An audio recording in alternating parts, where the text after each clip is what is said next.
Good Wednesday morning of the 27th. Again, it's a very, very famous text. You know this one better than I do because you say it every day. You know it. Well, I'll read it to you.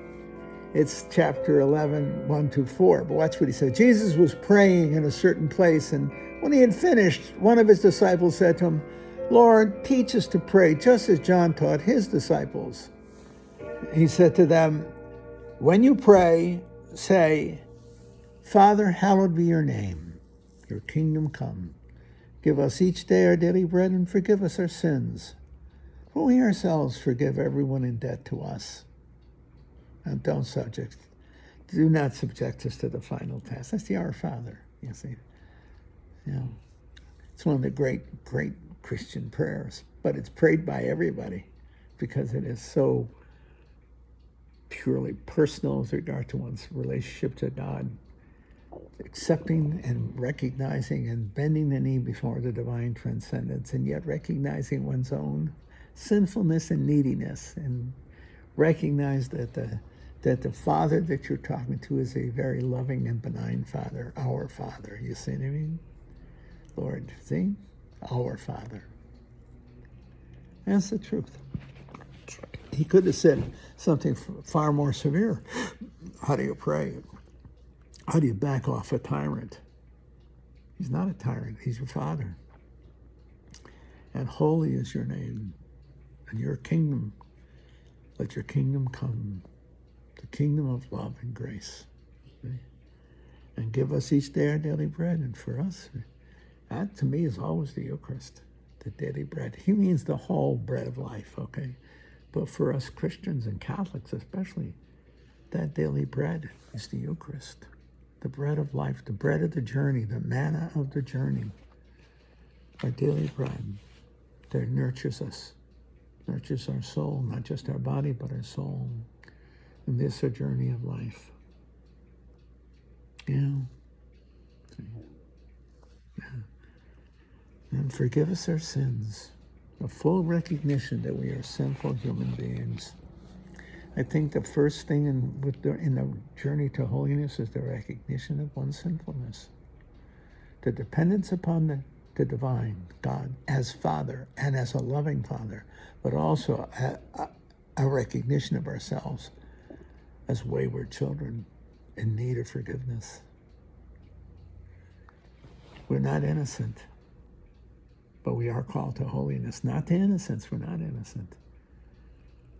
We're born in original sin and we live in sin in so many ways. Betrayal, first of all, of the gospel, but of each other. Sin is a form of betrayal. A failure to live up to the love that life requires of us and God requires of us in our most essential relationships. We sin against each other and against the Father, and we ask for his forgiveness and the forgiveness of each other. You say, what does they say there? Forgive us our sins as we ourselves forgive the sins of others, everyone who's in debt to us. As you forgive, so shall you be forgiven. If you hold somebody and accountable, okay, then that's how you're going to be held. You're always wiser to be forgiving, than to be hard-assed, whatever the word is, unforgiving. As you forgive, so shall you be forgiven. That's also true of life. If you're a peacemaker, you will find peace. If you're a war maker, you'll find war. If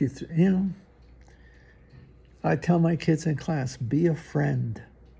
Don't throw your weight around. I'm looking at these wonderful young men and women, these beautiful young girls, young women. They're so smart. I ask, how many are going to be doctors? How many hands pop up? Quite a few. I said, good, because I said, you women are beautiful. I want you taking care of me when I'm dying. I don't want these ugly guys looking out for me. I want you to be doctors so you can take care of me. I'm flirting with them in class, as it were. They were marvelous kids. They're wonderful. You know what I said to them the other day? I said, you need to know something. I was showing them the movie The Godfather. And I said to them, don't throw your weight around. You're going to have a lot of weight. You're going to be professional people with professional lives. You're going to have authority. You can be a friend, or you can be a bully.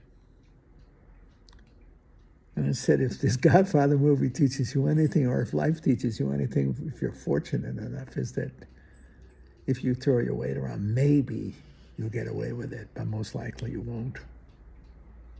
Throw your weight around, there's always somebody out there tougher and meaner than you are.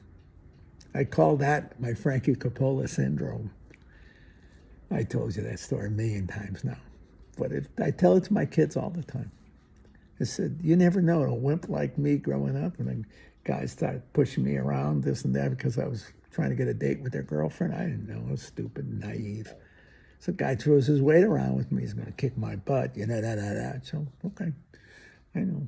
I'm going to keep my nose clean, but just in case, I went and talked to my friend Frankie. Frankie straightened him right out.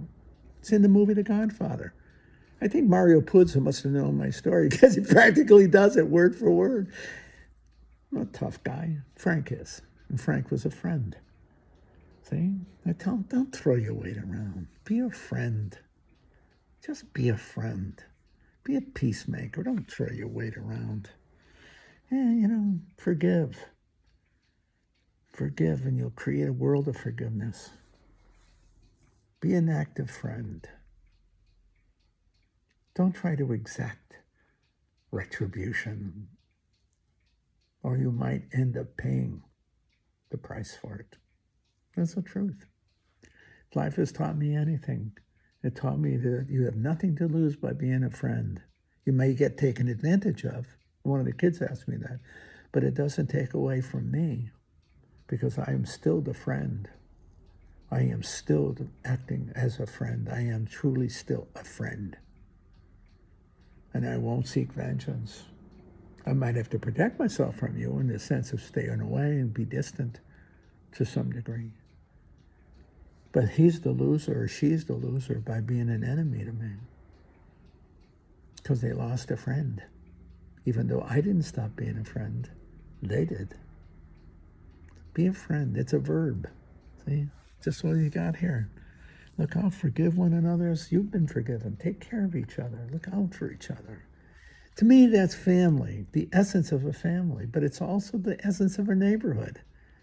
I really am so grateful for the neighborhood I grew up. But somebody asked me, one of my, I think it was a student of mine, or was somebody, I don't know, maybe in the parish, somebody asked me one time a few years ago where I got my wisdom from, my street wisdom, that kind of wisdom. I think it was my students, somebody in my class. I said, from the kids of the old neighborhood, from the streets of Warren Street, from the kids on Warren Street. Why, we threw our weight around? No, but you always looked out for each other. And it was generational. It was generational. The older people took care of the younger ones. Everybody was looking out their window. There was no air conditioning then. Windows were open. People looked out the window. My grandmother ruled the street by looking out the window. She used to yell at us, "You're gonna break the..." Okay, Nonny, okay. There were all kinds of eyes on us. I told you that story. I told you 100 times. Somebody come on the street, didn't belong there. And nobody would bother him, but nobody would ignore him either. You get out of line, you're going to have 100 people on you before you know it hit you. Yeah, see? But everybody knew that. When I went on Kazoo Street, I didn't fool around. You played straight. You respected where you were and the people who lived there. You didn't throw your weight around. And interestingly enough, no one ever threw their weight around either. And then in my professional life, I've seen people throw their weight around. I've seen it. It was sad, actually. I watched them self-destruct. I saw them self-destruct. They threw their weight around, but they didn't have that kind of weight to throw.